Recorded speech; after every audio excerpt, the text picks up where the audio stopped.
Welcome to Two Giant Goofballs, a New York Giants podcast. Are you a goofball that loves Giant football? If so, sit back and relax. Except you, that person driving. Sit up and keep your eyes on the road. Your ears, though, can still listen as we talk about the team that both excites and frustrates us so much. And now, here are your goofball hosts, Drew and Rob. Welcome, fellow goofballs, to Two Giant Goofballs, the New York Giants podcast. I am Drew, joined as always by... I'm Rob. And let's talk about our top 5 QBs. We're going to talk about all the QBs. All the QBs. Oh, so many QBs.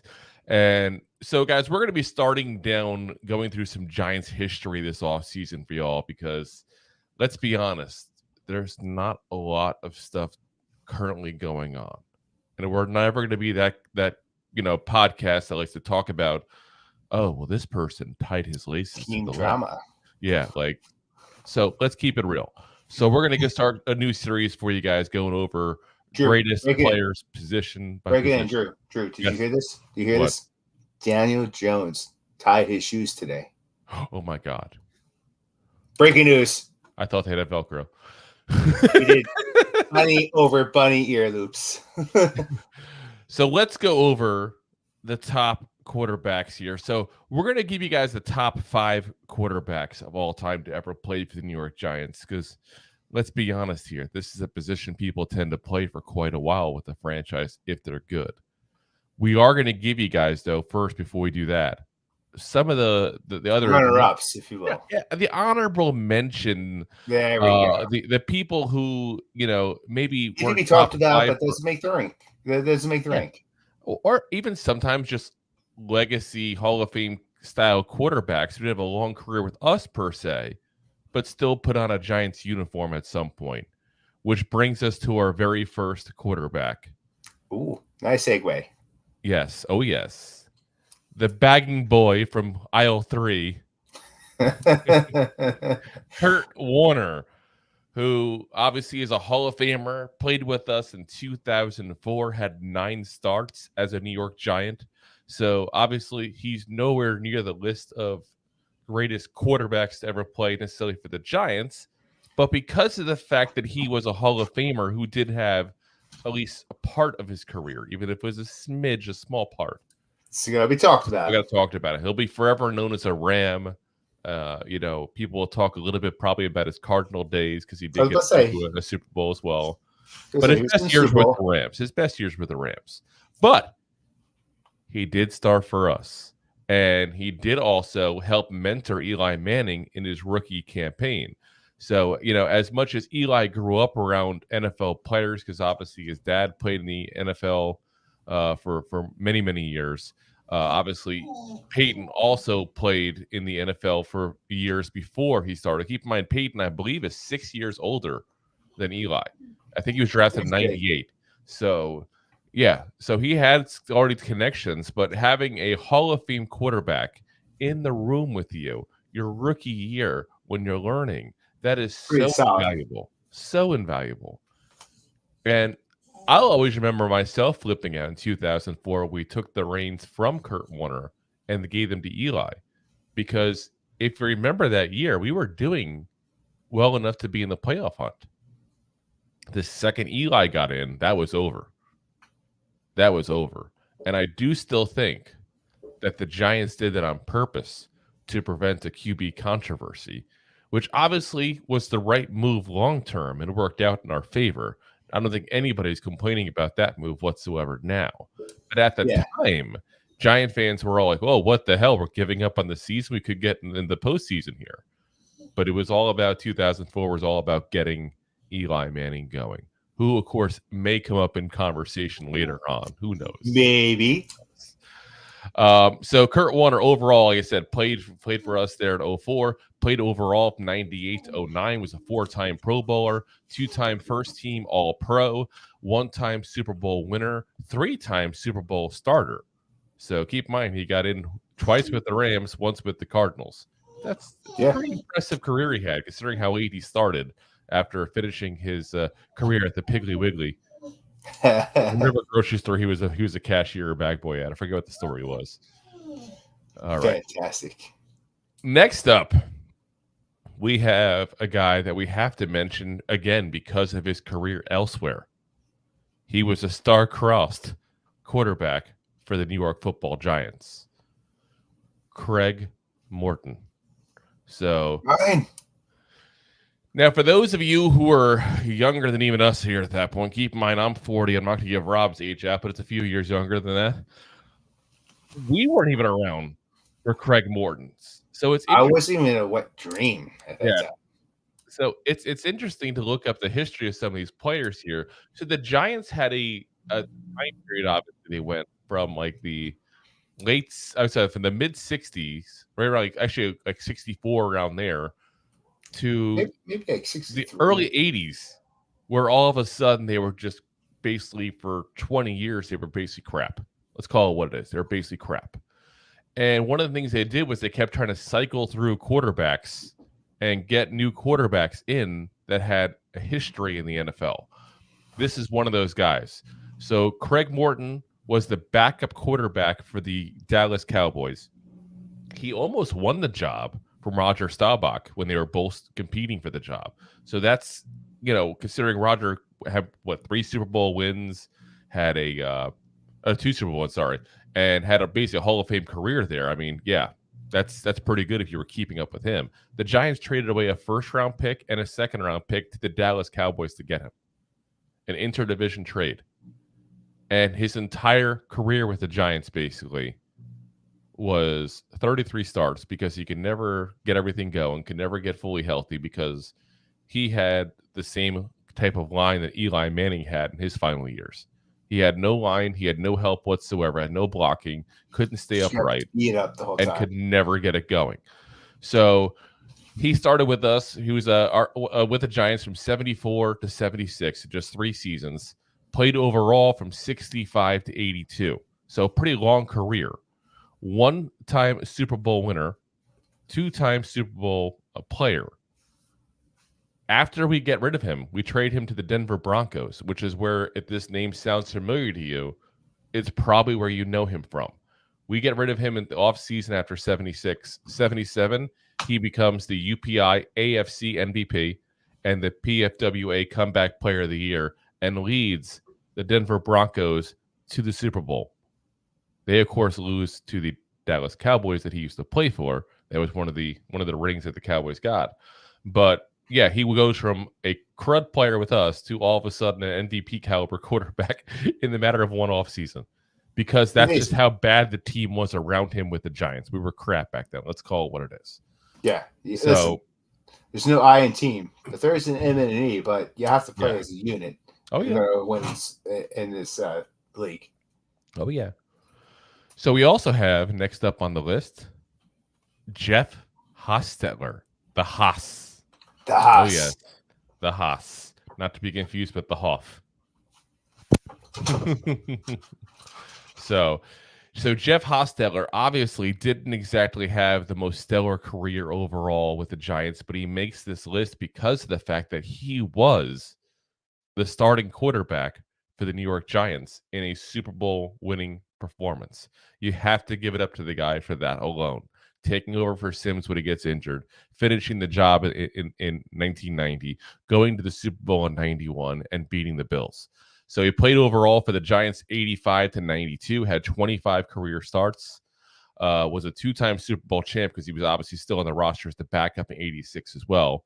After playing for us, goes to the Raiders, makes a Pro Bowl also in 1994. So, again, not the Hall of Fame kind of career, but you got to bring him up just for that Super Bowl win alone. There's not a lot of guys who can go in when the starting quarterback gets hurt and still lead the team to a Super Bowl win. That's impressive. That's a thing that will always go down in Giants lore and should. So, next up, we have Earl Morrall, who, listen, I got to be very frank with you guys. I knew the name because he was a quarterback for the Giants. I didn't know the full history necessarily of Earl, and it's insanity. if you actually look at the whole career this man had. So he played for the Giants from 65 to 67, had 21 career starts. Basically could not stay healthy at all. See a theme going here. Bad offensive line seems to be like a theme for the New York Giants throughout, basically. He played overall from 1956 to 1976. It's a long career. It's like Tom Brady before Tom Brady was around.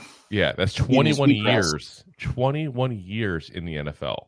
So starts off number 2 overall pick in the NFL draft in 1956. The guy who was picked ahead of him was a punter. That's how messed up the NFL was back then. A punter was the number 1 overall. Who drafts a punter? This is like a Raiders move. So within 12 months of being in the league, he's traded twice, including to the team that passed up on him to draft a punter. Then he goes to the Colts as his fourth stop in the league, becomes the backup to Johnny Unitas. That name obviously rings a bell with most of y'all football fans here. So he ends up starting for the Colts in the Super Bowl against Joe Namath and the Jets. So Johnny Unitas was out for the whole season because he hurt his arm with some kind of football the NFL was trying out that was different and it's heavier, and he hurt his arm somehow with it. And he had to play for the entire season, basically. Crushed it. The Colts didn't miss a beat. It's talking old school Don Shula Colts back in the day. They don't miss a beat. And he goes in, gets him in, and then just poops the bed. Does an Amber Heard in the Super Bowl against Joe New York Namath, Jets. Johnny Depp. That's fantastic. So literally, he played so bad they had to get Johnny Unitas, who was still not fully healthy, into the game to try to pull something out. That's how bad it was. So then he goes and plays for the Miami Dolphins. And he's a backup in 1972. Does that year ring a bell for you guys? That is the only undefeated season in the entire NFL history. And Bob Greasy, the quarterback, gets hurt. Theme going here. Who has to go in and play for him? Earl Morrall. And what happens? Gets them to the Super Bowl again. Plays like crud and gets pulled again in the Super Bowl, and the Dolphins still win. So I had to put him on the list because of the interesting history the man had in the NFL. So not only was it 21 years in the league, but 21 eventful years in the league. 2-time Pro Bowler, 2-time All-Pro, 3-time Super Bowl champ, 1968 NFL MVP, and the 1972 AFC MVP. That's pretty damn impressive overall. All righty. We got 2 more players for the honorable mention here. Next up, we have Norm Snead, which just sounds like a made-up name, like a children's book. The next door neighbor was Norm Snead all over the place. Yes. Norm Snead played for the Giants from 1972 to 1974. Actually was traded halfway through the season in 74, so he played like 2.5 seasons. Then we go ahead and get him again in 1976. 26 starts overall with the Giants. 4-time Pro Bowler in his career. So not a Hall of Fame career, but 4-time Pro Bowler is a pretty impressive resume to end your career with. Yeah. His best season was with us in 1972, where he was not just a Pro Bowler, but he also led the NFL in completion percentage and was second in passer rating overall. So had a really good year for what the numbers were back then. It's funny when you look at the numbers, like, oh, he led the league with 2,500 passing yards. So, but like I said, with just, a very impressive career with a couple stops with the Giants, including his career best season. So you got to include Norm. They were playing, 16 games back in the day. Now you're looking at 18 14. games. 14 games, yeah. Yeah. So Yes, remember that was one of the big things they were talking about when they raised up to 16 was, do the records even count? Now we raised it to 17, do the records even count? So next up, we have one last guy here who I think a lot of the Giant fans will remember because it wasn't too long ago he played. This is one of the two people on this list that Rob and I, actually three people on this list, I should say, that Rob and I are young enough to go ahead and see play. And most of y'all probably have as well. Kerry Collins. So Collins played with the Giants from 1999 to 2003. Obviously, the Giants went to the Super Bowl and lost to the Ravens in their one loss ever in the Super Bowl. That's the end of the 2000 season in 2001. Interesting thing was, the Super Bowl looked like a toilet bowl. Yeah, and interesting thing was, I remember the Kerry Collins years as being better than they were, to be very frank with you. It's one of the things that kind of shocked me when I did the research. Rob and I talked about this last night. He had a 35-33 record overall with the Giants. Yeah, for some reason. Like, it must have been like after, because like I felt like he played way better, like you said, than the stats show. Like, and it looked like, you know, you would think he would be like a 700 record kind of person. No, not even that. I feel like I just remember him being better overall than what record wise than what that was. So maybe it's because they got the one Super Bowl, but you know, it's nice to see, you know, I guess that I remember him fondly because he wasn't as his time with us wasn't as productive as I remembered it being at that point. Now keep in mind, you know, this was like my college years, basically. He was the quarterback. So, you know, it wasn't like I was 7. But, you know, it was one of those things where I just for some reason remember it being better. And I think you always got to remember that NFC Championship game against the Vikings, because the Vikings just got absolutely trashed by the Giants there that year. So average season with the Giants here. This is going to be the last of the guys before the big numbers really started popping up here in the last, 20 years or so. He had a 58.5% completion percentage, 3,375 yards. It was his average passing numbers with 16 TDs and 14 interceptions. It's amazing how just 20 years difference in stat lines go. Like that would be like an okay quarterback, whereas his time Derek Carr puts up better numbers than that. Yeah, like so, and I think if we were extending it to 6, I probably would have been really tempted to put Kerry Collins at number 6 in the quarterback list. Yeah, I mean, it's hard to judge 3 decades ago, 2.5 decades ago. Yeah, NFL play. Oh, just wait till you get the next guy. Yeah, until like he averaged 2 passing yards per season.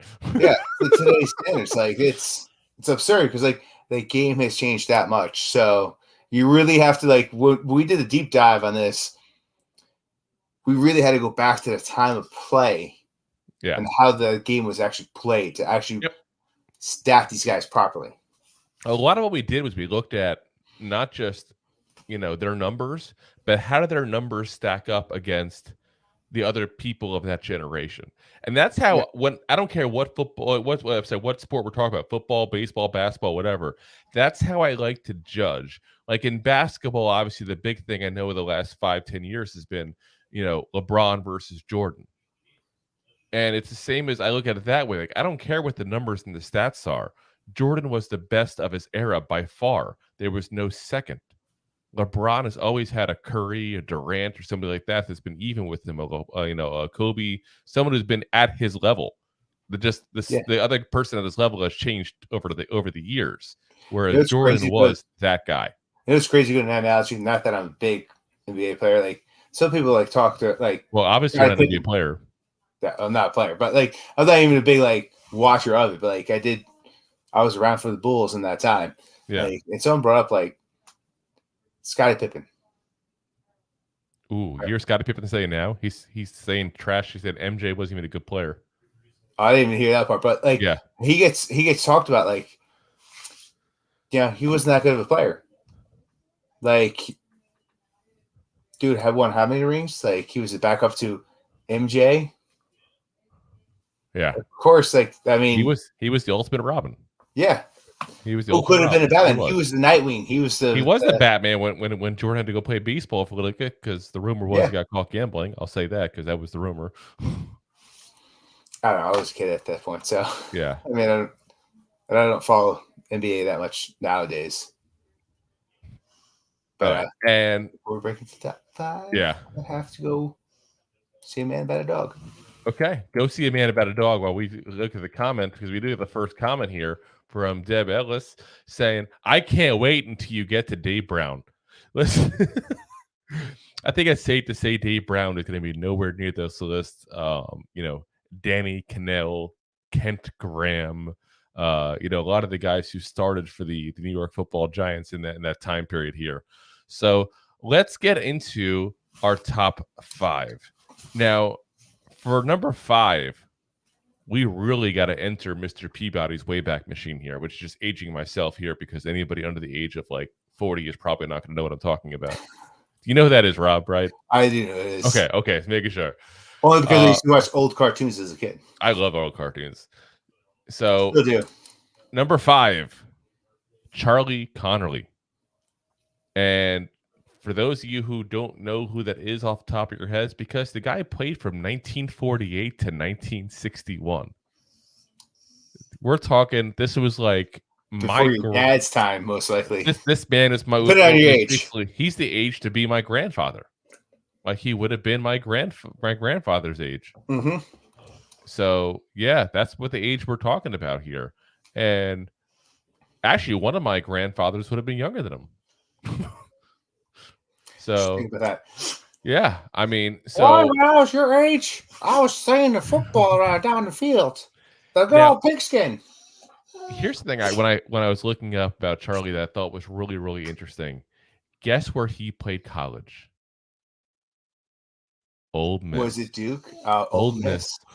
So it's a thing with the New York Giants. These Ole Miss quarterbacks here. I think we might have a second one on at some point in this list. Who knows? Who knows? Is the dog's trying to chime in? He's trying to chime in. I'm trying to hush him up a little bit. He's a big Charlie Connerly fan here. He is. He got really excited as soon as you brought his name up. Now, what's interesting as well is Charlie didn't get a chance to play the NFL till he was older than your typical prospect. He made Hendon Hooker like a young rookie, because he had to go off to war. They were talking, it's that generation. He had to stop playing college football and join the Marines. So, see, look, I told you, the dog is like a big fan of this here. He loves those stories. Yeah. We watched League of Their Own the other day, and he was all about it. Wasn't quite the same thing. There was no college football. One moment. I got to kick him out now. Okay, go kick him out here. So Charlie, again, he played with us from 1948 to 1961. Had our overall record of 57, 31, and 1 as a quarterback. So, listen, anytime you end your career 20 games over 500, that's pretty impressive. 2-time Pro Bowler, 1950, 1956, was the NFL MVP of the NEA, which was an alternate MVP back in the day, basically. NFL Rookie of the Year in 1948. 161 games played overall with the New York Giants. 105 starts at quarterback. 42 starts at punter. Also kicked 4 extra points and returned 4 kickoffs his rookie year, 1948, as well. All with a cigarette in his mouth. It's funny you mentioned that, because he actually was, when he retired, one of the original Marlboro men. He looked like legitimately, he was. Like they had an ad campaign with him at Yankee Stadium, because keep in mind, the Giants played at Yankee Stadium back in these days. And you could see him just sit there smoking a cigarette, as walking over the field, talking about the smooth taste of Marlboro menthols, Marlboro cigarettes. And it was really, really weird to see, because it's like, you couldn't imagine like Patrick Mahomes doing No. Daniel Jones wouldn't be like, let's talk about Newports. They're so smooth. But yeah, I mean, the mouth. He was the starting quarterback for the last of the non-Super Bowl era championships for the New York Football Giants in 1956. Went to the NFL championship games, not just in 56, but also 58, 60, and 61. So think about that. We just said a minute ago, he played for what? I'm trying to do the math in my head here. We're talking about 13 years. 5 of those he went to the NFL championship. Only won 1, but still, this is like he was right there in the taking of it all. This is like Buffalo Bill kind of like stuff. But at least they won the one. It's like, you know what it is? The Giants. I'm gonna word it this way: the Giants were the Atlanta Braves in the NFL in the late 50s. They got their one ring. But they're doing the dance the whole time. Yes, and that was it. Was that? So as your dad chimes in there, also he's saying, "Hey guys, hey, what's up?" Hi, Dad. And Beef White says, "What about the hefty lefty? Listen, hold tight. He might come up. You never know." So here's another interesting thing: is Rob, I brought this up many times, and I still think we plan on having this episode eventually at one point, probably maybe this offseason, about how, in my mind, there's a lot of Giants who are not in the Hall of Fame that should be in the Hall of Fame. This was one of the guys that doesn't get talked about in that respect. He doesn't get his come doing. It's like, listen, it'll be the podcast about the gripes. I mean, literally, could you imagine a quarterback nowadays getting his team to 5 Super Bowls and not getting in the Hall of Fame? Could you imagine Jim Kelly not getting in the Hall of Fame? To give you perspective. Like, he was a dominant quarterback for what was one of the more dominant. I mean, you got to think about it. 5 years of what you said, 11, 13 seasons. Yeah. That's 40% of the time he was in the championship game in his time as his tenure as a quarterback. And he got the one ring at least too. So yeah. So like I said, nowadays you get 2 rings and say in the league 15 years, you're a fantastic quarterback. Yep.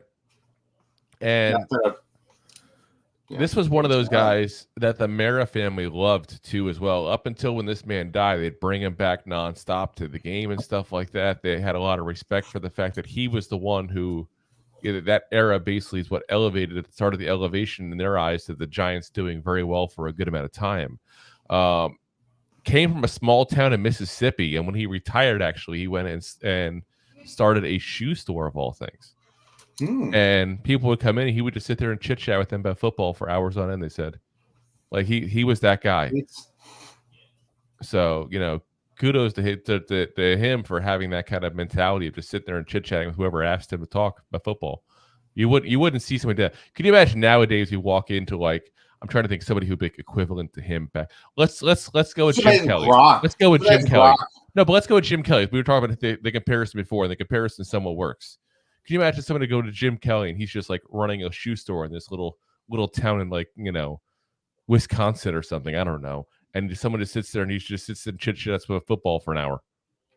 Like, that would never happen nowadays. Yeah, never would. So kudos to him for keeping himself. See, back in 1949 when they were in the Nickelback, you fly to the left a little bit. Look at this photograph. How does 59's eyes get so red? Like I said, to me, should be in the Hall of Fame. He's definitely going to be on our list of people when we have that episode one day, along with, Carl Banks and somebody else who might pop up in a little bit as well. And, possibly, we've talked about players before like that. Next up, number 4, somebody who did make it to the Hall of Fame. Oh, yes. Oh, yeah. As it sounds like you have rabbits humping in the background. I just have a very excited washing machine. Well, that won't turn off. There is a plug for that. Touché. Number 4, Fran Tarkenton, who was the 3rd round pick for the Vikings back in 1961, played for the Giants from 1967 to 1971, had just a 33-36 record. Remember we talked about this before, how the Giants kept on picking up veteran quarterbacks, and it just never seemed to work. He was one of them. But he had some damn good years. It wasn't because of him that the Giants weren't successful then. So he was traded in 1967 for 3 picks and a player to be named later. His first game as a New York Giant was against the Minnesota Vikings. That's like revenge game says 1,000. Yeah, that's like that's like the equivalent of like when they brought back Deshaun Watson this year and he had to play the Houston Texans first. Yeah, it's just crazy. Like, and the thing was, it was also a comeback win. So in the end, it was like, he came back and was kind of like, yeah, you don't want me anymore? There you go. So, yeah. So in the end, again, he had a couple good years for us. He was a 4-time Pro Bowler with us in 5 years. He finished 3rd overall in the MVP voting in 1970. His average season with the New York Giants, 55.4 completion percentage, 2,781 yards, 21 TDs, 14 interceptions. Again, we're talking about the difference in the time period here, because 2,781 yards was his average season, and he was a 4-time Pro Bowler in those 5 years. If that doesn't tell you the huge difference between the game back then to nowadays, that's like half a season's numbers for some of these guys. This is also part of the reason why Drew preaches like, hey, it's not the running backs of the league anymore, because that's what it was back in the day. Like, you gave the ball away. It was that. It was short passes. It was things of that nature there. It wasn't like it is now where you throw down the field like you do. It was all dink and dunk passes back then. That's what the game was. It was run, short pass, run, short pass, run, short pass. That's the kind of stuff they did. That's all about the Hail Marys. Now it is. Not really, but. So that washing machine just sounds like it's very, very excited. I'm just saying. Oh, so excited. Let's see here. So we had when he ended actually his career with the Giants, he got traded back to the Vikings.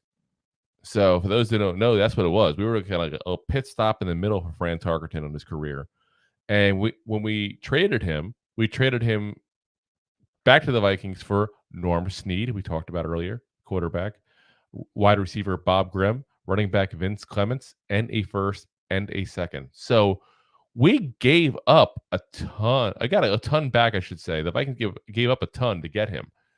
And that's what then started the purple people eater days for the Minnesota Vikings there back in the 70s, was getting him back.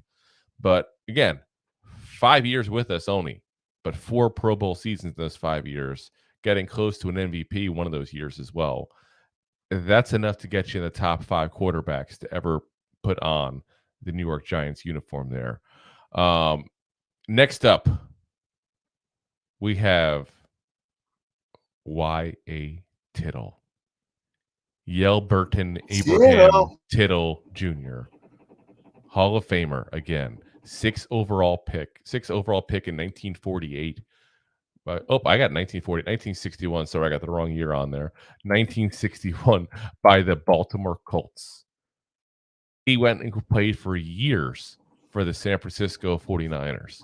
Was thought of as being washed up when we got him. So when they traded him in 1961, we gave up a second-year guard for him. That's it. A guard. Steal. Yes. He was considered washed up. Didn't even want to play for the New York Giants. He wanted to play for the Los Angeles Chargers, who then needed a quarterback. He could have stayed at the West Coast, which is where he preferred being.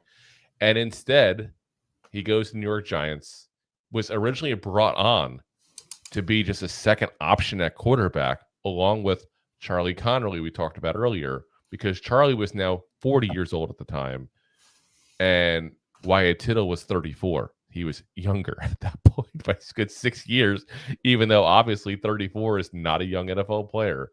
He took the job over by week 2 after being hurt on week 1 and then just never looked back and won the job outright. So he played for us from 61 to 64, had a 32, 13, and 3 record as a New York Giant.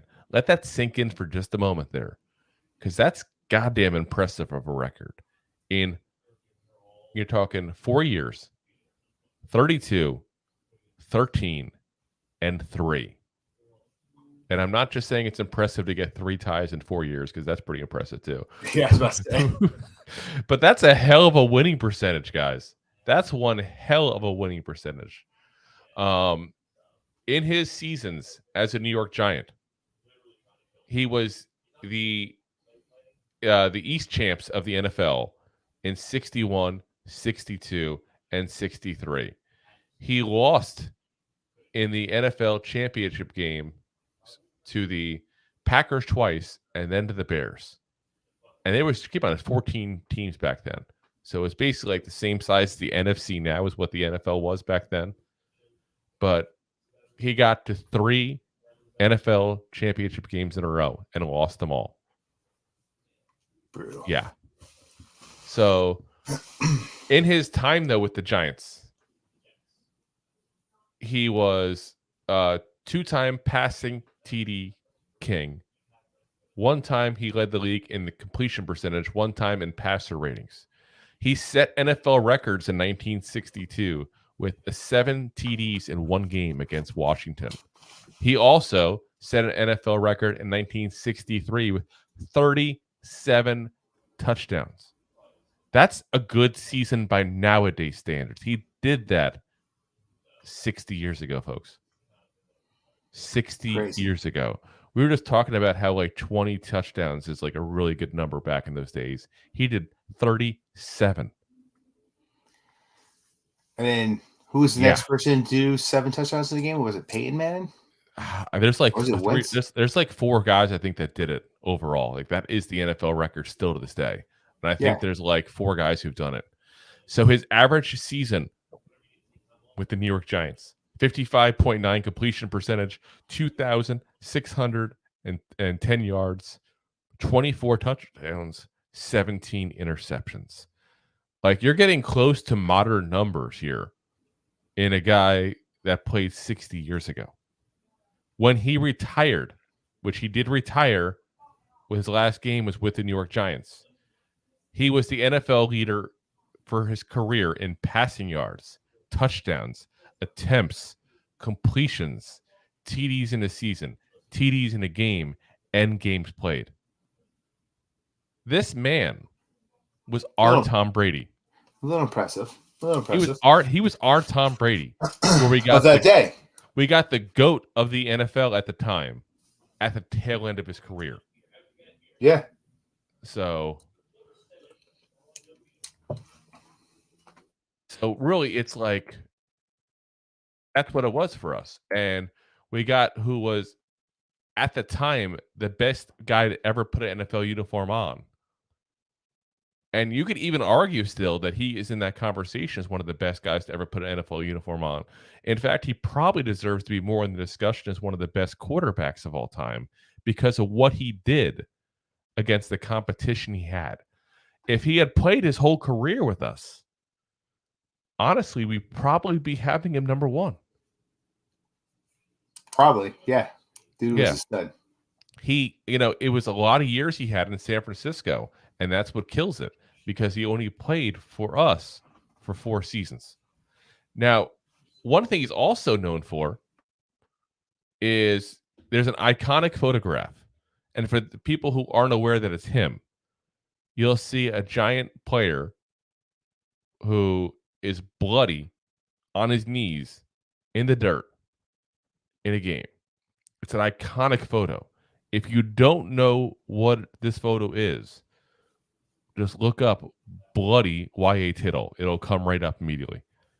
And it's one of the most iconic photographs ever taken in the NFL. And that was him. He had a concussion and a cracked sternum and had blood coming down his face after getting an interception against him that went for a touchdown in his last season as a New York Giant. But just the look that this man had is what it's so iconic. They captured a perfect look of frustration, basically. And like I said, when you talk about classic football, that's one of the top pictures ever in NFL history. Now, the other thing that I think you got to consider with him as well, we talked about that stretch of getting bad quarterbacks. That's where it ended, was him. That's where it ended. In the end, after he retired, the New York Giants had only 2 winning seasons from then until 1980. So you're talking a stretch of 16 seasons with 2 winning seasons. Kind of like the stretch we just had. Yeah. Which is a nice segue into number 2. Yeah. So, number 2. Who does number 2 work for? Who does number 2 work for? So, number 2, I got to be honest. Like, I kind of had an internal battle in my mind when we're talking about this list on this man and Y.A. Tittle. I really did. Because as good as a career this man had, Y.A. Tittle was so dominant for us in that time period.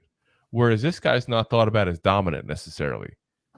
But when you look at his stats against the people that played in his era, he actually stacks up really, really, well. So Phil Simms, when we grew up, was the iconic New York Giant along with LT. I think that's what the two were, LT and Phil Simms. That's who it was. So Phil Simms, the 7th overall pick in 1979, played overall with the Giants from 1979 to 1993. A really long career with us. And that's part of what also put him as number 2 for me. It was the longevity. 164 games overall, 2,576 attempts, 4,647 completions, 199 touchdowns on his career, a 95-64 record. This is the golden era of New York Giants football here. So 2-time Pro Bowler, 2-time Super Bowl champ. Though I will say this, he didn't play in the Super Bowl, that second one there. But there's no way in hell we get to that without him. No. We talked about before, Hostetler did a great job stepping in for him. But in the end, we had a great start to that season too as well, thanks to him. 1-time Super Bowl MVP. And that's just an absolutely iconic game. We got to talk about that. The Rose Bowl game, as I remember always calling it as a kid there, because this game was played in the Rose Bowl against the Denver Broncos and John Elway. And John Elway was one of the best quarterbacks in the NFL at that time. This was obviously a very young John Elway at this time, which is weird. We think of him as the older one, going, this one's for John with the owner and everything, this was, keep in mind, this was like, we're talking, that was the 86 season. That was what, 97? So you're talking, this was like 11 years later, he started winning his Super Bowls. So this was a very young John Elway. In that game, Phil Simms stats, 22 of 25 for an 88% completion percentage. Literally setting Super Bowl records. 268 yards, 3 touchdowns. So, yeah, that's goddamn impressive. And after that game, he was the first player to ever say, I'm going to Disneyland after winning the Super Bowl. No, but you got to consider part of that, because part of what's interesting about Giants history is not only have we had some really good players over the years, because we have, let's be honest, we've been blessed as fans to have some really good players, some really good times as a Giant fan. But we've had 2 pop culture things that really popped up as well. The first one was the whole defense chant. That's a New York Giant thing. That's who started that. The second thing is, I'm going to Disneyland. Drew took it to heart. No, I go to Disney World. Touche. I never been to Disneyland yet. I really want to go to all the Disneys, really. Well, Disneyland's way smaller than Disney World. I know. I don't care. I still want to go. I want to go to the Marvel Land they have there. I'm actually going to not Epcot. I'm going to Magic Kingdom on Sunday actually to go ride the new Tron. There we go. Oh yeah. So, and we talk about. I think and Deb just put the comment here. I'm going to put this up because I think it's interesting as well. Sims wasn't a popular pick, was he? She says, and he wasn't a very popular pick, and I think that's part of the stigma we have with him overall is he wasn't a very popular pick for the New York Giants at the time when they made him. People kind of look at the team and go, it was a defense team.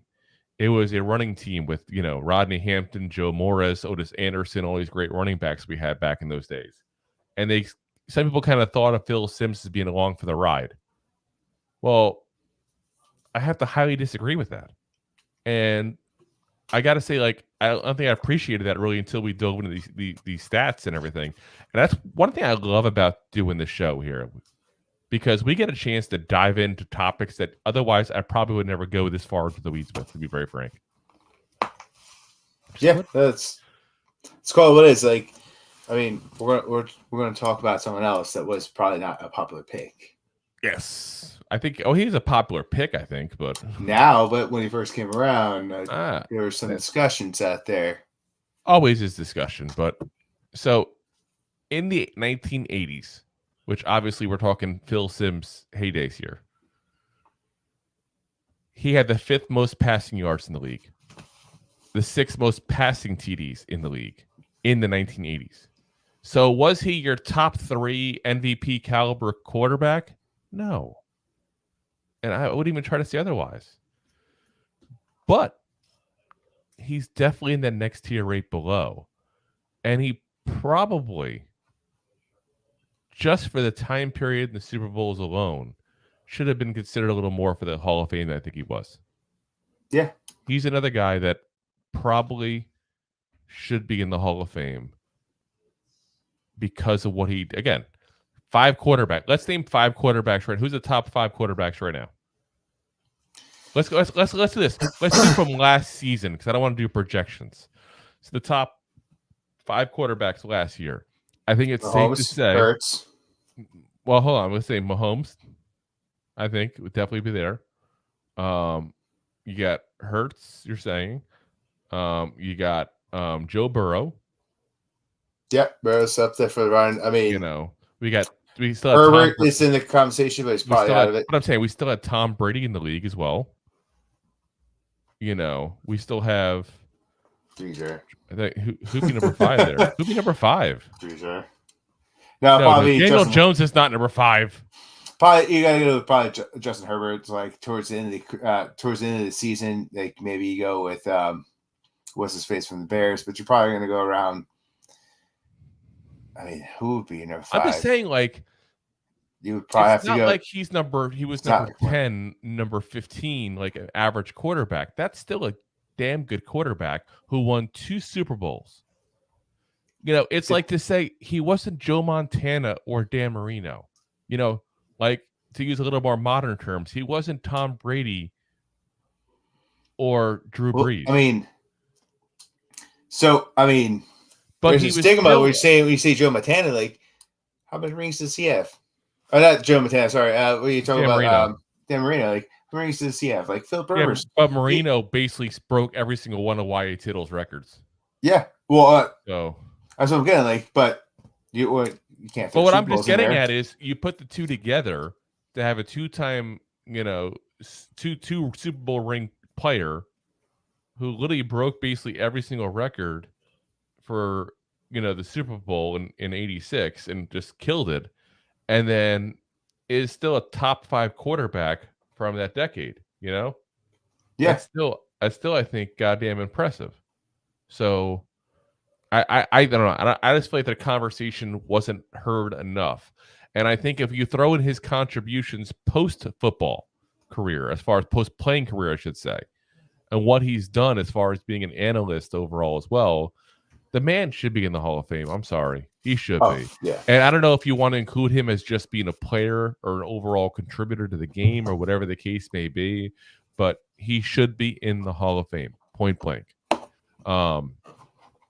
Two-time Pro Bowler, the 86 NEA, which we talked about that before. So that's the Newspaper Enterprise Association MVP. Again, with an alternate MVP there, but still, it's kind of like back then they had a couple options for it. So to me, again, he should be in the Hall. He's the number 2 quarterback for us overall, I think, in this board. And I think honestly, maybe it's just because of the fact we hold this guy in such high regard because of how we grew up. We grew up in the New Jersey area, obviously. We grew up idolizing the 86 and 90, teams there, the Big Blue Wrecking Crew back in the day. Yeah. And this is one of the faces. I mean, hell, if you look behind me even, you'll see Phil Simms on the board twice. I got Phil Simms right over here. I got Phil Simms right over here. By the way, we also got a couple other guys like Fran Tarkenton and Wyatt Tittle in here and some other guy we're talking about in a minute. But like I said, it's just he should be in. And I swear, the more and more we talk about these players that should be in that are not in, the Jimmy Pattons of the world, that I feel like the Hall of Fame hates the Giants.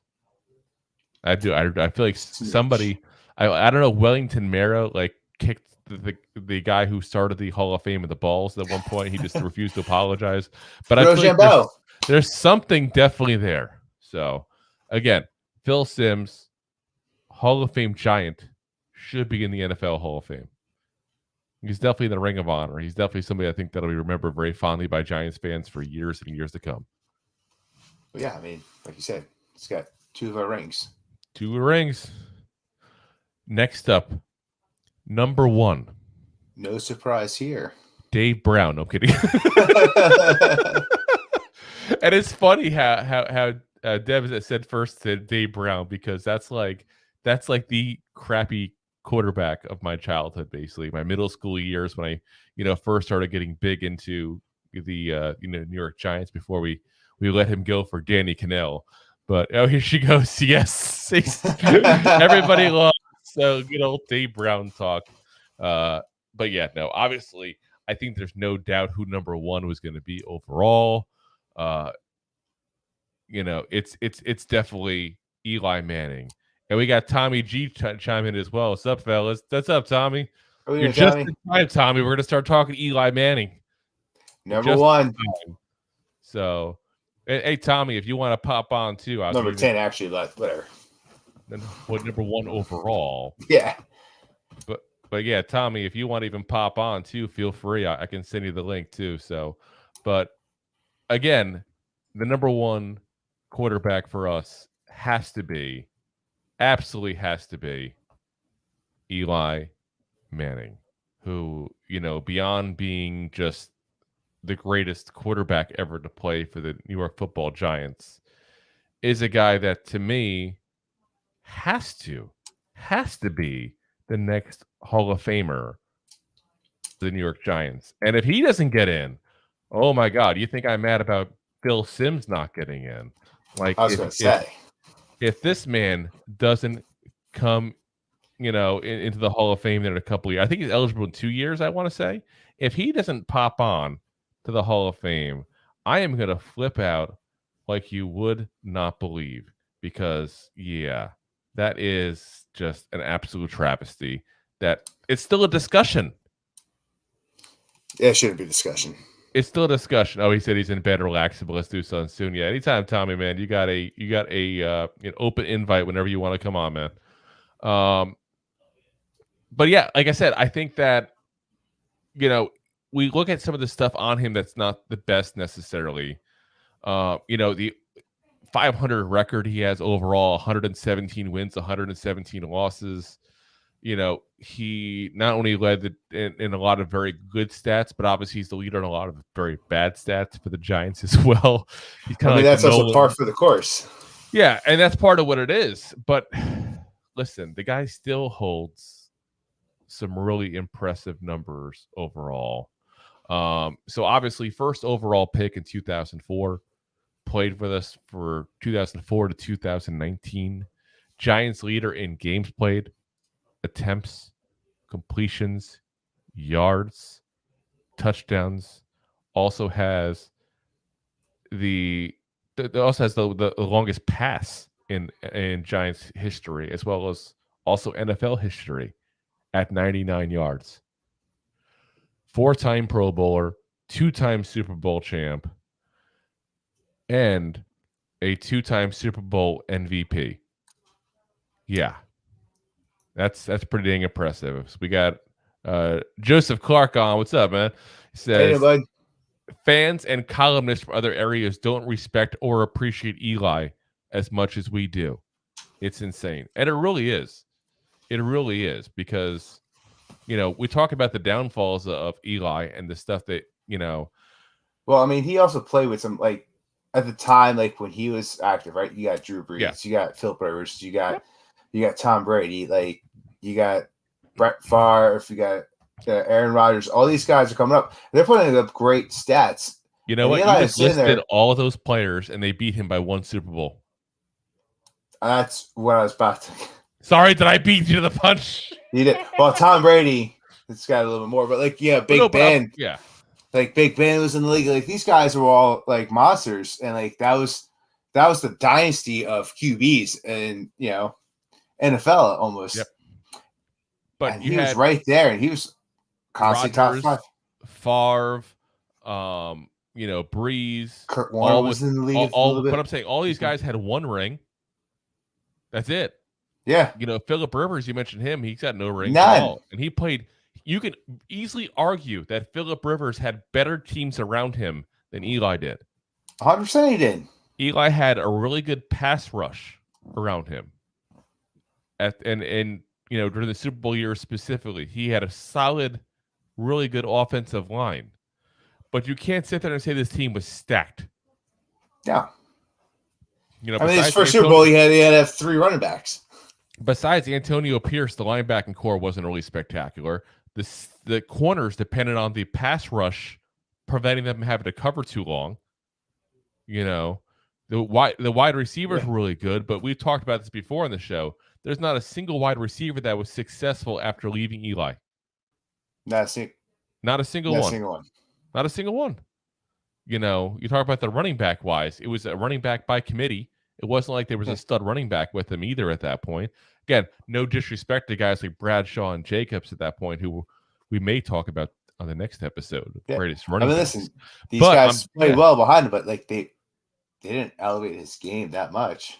People act like Eli had stacked teams and was just along for the ride. Kind of like the same thing we talked about a minute ago, that Phil Simms had that air to him as well. But here's the difference. You can make that argument with Phil Simms, and you could say he was on stacked teams because he was. This is one of the best defenses ever. He had, Pro Bowl running backs all over that roster.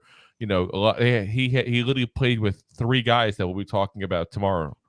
It's a Wednesday when we do the running back episode here. But Eli didn't have the same talent around him. He didn't. No, he definitely elevated the talent around him. And that's what he did. He was the leader. Especially the second half of his career, the Giants, to be very frank, let him down. Let him down by never building properly around him. And again, he's got to be the next guy to be in the Hall of Fame as a New York Giant. 4-time Pro Bowl, like I said, 2-time Super Bowl champ, 2-time Super Bowl MVP. He's still, and I looked up current records to verify, and he has the 10th most passing yards and touchdowns in NFL history still. Top 10. 3rd longest consecutive start streak by a quarterback at 222 games. And do not even get me started on the Geno. I was about to say, let's not go down that. Started on that. This guy was as dependable as they come for a quarterback. And don't get me wrong, it wasn't he lucked out and avoided injuries. He just played through them. Yeah. You had no clue when he was injured or wasn't injured. He would never say it. He would never use that as an excuse. He would never give the opportunity for the defenses to know his left rib was hurting and to hit there. He was – a lot of people, when he played, was upset because he never showed emotion. But that was also a perk to Eli because he never showed emotion. You never knew if he was flustered. You never knew if he was excited. You never knew what he was feeling. People just went, oh, look at him. He's just walking up field. He doesn't really care about the game. No, he kept it all concealed, so no one knew how to play him. Yeah, exactly. So we got a couple more comments here before we continue talking about Eli.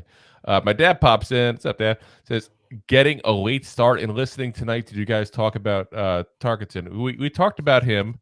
I'll say this, though. Neither one of us were around to watch him play, so feel free to share notes on some of the guys we talked about there. To sort of recap, we had Eli number 1, Phil Simms number 2, Y.A. Tittle number 3, Fran Tarkenton number 4, and Charlie Connerly number 5. We also mentioned, briefly about Kerry Collins, Norm Snead, Earl Morrell, Jeff Hostetler, Craig Morton, and Kurt Warner, just to bring up some other notable names that also played quarterback for us at times. But again, top 5, we got Eli, Phil, Y.A. Tittle, Fran Tarkenton, and Charlie Connerly. Tommy says, when it comes to Eli, it's important to remember he played his best when the lights were the brightest. Also important note, the roster construction failed him the last 4 or 5 years of his career. Oh, yeah. Exactly. He's built for the postseason. This man was built for the postseason because, frankly, you had no clue when he was playing whether it was a preseason game, a Super Bowl. He didn't also know. It's like you didn't even know if we're winning or losing based on how he talked. That was just his persona. He was like robotic in the fact that he just didn't care. And I should say he didn't care. It's that he didn't care about the spotlight, I should say, specifically. And the craziest thing really is that you look at his personality, and especially now that he's retired, and you see him on these TV shows and, doing the Monday Night Football with Peyton and everything. This man has a personality. He was the biggest prankster in that Giant locker room. Like, it was like a rite of passage to get pranked by him. And he's filled with charisma. You can see it when he talks, when he is around other guys. But oh yeah, could you tell that on the field? And you never heard anybody. Keep in mind, we're talking about a guy who played on the biggest stage. I don't mean the Super Bowl. I mean New York City, and he played there for 16 years without a single complaint from another player, without a single issue with him getting in trouble off the field. When these guys are looking for it, let's be very frank, the New York media looks for it. And I'm not knocking them when I say that. That's part of their job, is to find news and report it. It's amazing they like to report that stuff, though, not other things we'd like to know going on. But still, how much the Pikachu Pokemon card is worth? I would still love to hear this full story on Blake Martinez and him getting cut. I only heard bits and pieces of it. I still want to hear the whole story. But like I said, it's a guy who, let's be honest, New York media would have loved to find something wrong with him because it would have been a huge get for them. And they couldn't find it. In the era where you had guys like Derek Jeter in New York, basically man-whoring it up for like how many years. And here's Eli actually like the guy going door to door selling Bibles, basically. He really did look like a Mormon. Like it was his thing, though. He was just clean cut, kept out of trouble, and you never really got to know the real him until after he retired from football. We all knew it was there because enough people told us it was there, but he kind of kept it to himself, though. Yeah, you got to praise him for it. Yep. And then Tommy says, "What's up, Joe?" And then Joe comes back with Tommy. I love it when people are back and forth in the comments talking. It's really cool. My dad says, how many skill position players that played with Eli were Pro Bowlers or Hall of Fame players? I can't think of any. And you're 100% right on that, except for one thing, which we talked about this a minute ago, because I know he got on late, so he probably didn't hear this portion of it. We're talking about players that should be in the Hall of Fame that are Giants that aren't. And I can give you another guy who's in that category that Eli obviously played with, and that's Tiki Barber. because that man should also be in the Hall of Fame. Point blank. I'm saying it. I'm calling it right now. Should be in the Hall of Fame. And obviously he'll pop up on the next episode on Wednesday we do with the greatest running backs of all time. So I don't want to go ahead and talk too much about him in this whole thing, but he should be in the Hall of Fame, and that's probably the best player that Eli played with. Skill position wise. Yeah. So especially because keep in mind Tiki was best late in his career in the last 5-6 years, and that's when Eli would have played with him. So let's see here. We got a couple other comments here. Joe comes in with, well, I think Eli played on very good teams when he won the 2 Super Bowls, but no quarterback ever won a Super Bowl on a mediocre team. I know that's right. Don't get me wrong. I'm not sitting there saying that we were crud, but we were like sneak into the back of the playoffs kind of teams. Correct. Like we went 0-2 the first time we went to the Super Bowl with Eli. Like everyone was talking about firing Mike Coughlin. Tom Coughlin. Wow, I can really bring up names today. But everyone was talking about firing Coughlin that year. Yeah. And lo and behold, that all came out, and Eli came out guns blazing. Yeah, and a lot of the story that year when 2004 we won that first, 2007 we won that first Super Bowl with Eli, was that Coughlin finally learned to loosen up a little bit, show everybody who he was as a player. It was a huge change for him because before that he was like this drill sergeant that nobody seemed to know who he was, and they kind of got see the lighter side of him. And for those who watch a lot of the behind the scenes and press conferences and stuff like that, Tom Coughlin also has a sense of humor, and you wouldn't think that. You can see that man loves a good joke and loves to laugh, and he cares. He does a lot of charity work and everything. Obviously, him and his wife have their own charity they do as well, that they still do up in the New York Giants, area and all as well. So it was definitely a part of it. But Eli just getting hot at the right time and not caring about the stage was a big reason why we got 2 more Super Bowls in the last 20 years. It's a huge, probably number one reason on both times. You can talk about the pass rush, which was, again, you got Strahan, OC, Justin Tuck, Mathieu Kiwanuka. Obviously for the second Super Bowl, you take a Strahan, you put JPP in. But again, it wasn't a stacked team. I can't sit there and say the Giants were a stacked team when we won those 2 Super Bowls. What it was team that as Joe said here, Eli had ice in his veins. That's what he was. That's what he was.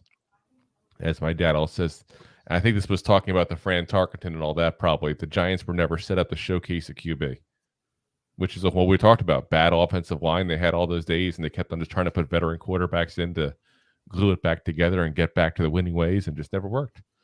So, yeah, like I said, I think it's pretty obvious to everyone when we started even that Eli was going to be number 1. Yeah, was there a doubt in anyone's mind? Yeah, I think that's probably the most obvious part of this entire show. So I know we talked about it, before there, as far as number 6 and that kind of stuff there. I think Rob wants to give a whole segment though on Jared Lorenz, the hefty lefty. I think he does. Oh yeah. There you go. The biggest quarterback to ever play in the NFL. He probably was. I don't even know. I don't even know if that's a legit thing or not. I shouldn't say that because I don't know if that's legit or not. But that man was so hefty. He had to be. He had to be the fattest. He was definitely the fattest quarterback, like the highest body mass index or whatever. Hard to stack. It's like a balloon. Yes. I thought he said heart attack at first because I expected he had one. But pretty much. High cholesterol. All righty, guys. So appreciate everybody coming on here tonight so we can talk about some QBs. And, listen, I hope you all learned something as well with as far as, Giants history overall, because like I said, I think for us, it was definitely even a learning experience, learning some of this stuff here. Like I said, some of these things we know the names, but sometimes you don't take the time necessarily to dive in and learn some of this stuff here as far as the full numbers and where they are. some of the names, even like Norm Snead, I knew about him before, but I didn't realize he had that one really good year with us in '72. Again, it was 10 years before I was born. Craig Morton, I always, you always heard a little about him, and then I didn't realize it was right after he left us that he goes to the Broncos and becomes an MVP caliber quarterback. It's like, yeah, the Giants luck back in those days. Talent. So again, Wednesday, guys, we're gonna have for you the greatest running backs to ever play for the New York Giants, and this is a really impressive list that we're gonna have for you guys, spanning years. Same as we had this conversation here. We're gonna have guys in the 50s as well. Listen, it's coming. The 50s are coming, man. We're going we're doing a sock hop and everything. We're talking about these things here. We're gonna have that for you guys Wednesday. On Thursday, we're gonna go ahead and give you guys another update on what's going on with the OTAs. Like I said, I think it's gonna be pretty much a weekly thing as long as OTAs are going on. Like I said, I don't want to make it a daily thing. I don't want to bore you guys with the details of how Daniel Jones ties his shoelaces, as Rob said. But we do want to give you guys the update as things are going on and see if we can kind of pinpoint some finer points, see if we can see anything about how the rookies are doing, because that's a big thing for me with the OTAs. But like I said, we'll be back with that on Thursday for you guys. Again, appreciate everybody coming on here. So as always, we are live every Monday, Wednesday, and Thursday on Facebook, YouTube, Twitter, Twitch, and my LinkedIn profile, of all things. Fantastic view. It is spectacular. I guess I got like 10,000 people on it. I might as well use it.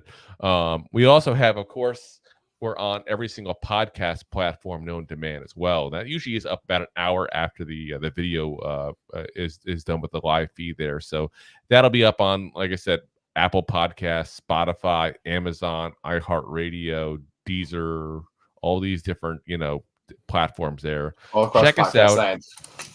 Because if you're like me, you probably like to watch some videos like this. If you're just sitting around the house, got a little time to kill, you're probably listening on the ride to work as well. So subscribe to both. Hit the bell on YouTube, hit the subscribe, hit the like on Facebook, hit the subscribe on your audio podcast platforms. And if you prefer the video and you're not able to make it live, keep in mind, you can watch it afterwards whenever you want, really. YouTube's probably the best place for that, because usually within 24 to 48 hours, I can cut out the 5-minute coming soon that we do and that kind of stuff and make it a little quicker like that for you guys. And fast forward through Drew's rants. I don't know what you're talking about. Yeah, I don't rant at all. No. So again, guys, appreciate all listening in. Appreciate that you guys take the time to listen to these two goofballs talk some Giants history here. Like I said, we'll be back on Wednesday for you guys talking about running backs. So back Thursday again talking about the OTA update. And then next week we'll play it by ear. But listen, we plan on going through each of these positions for you guys here, Giants history overall. So buckle in. It's going to be a fun ride here. It's going to be some names that you probably never even heard of before, to be very frank with you, especially depending on your age here. And it's going to be a lot of fun learning about this Giants history here. Good old roller coaster. Oh, yes. The good years, the bad years, we've had them both. That's for sure. So, as always, Giant fans. G-Man!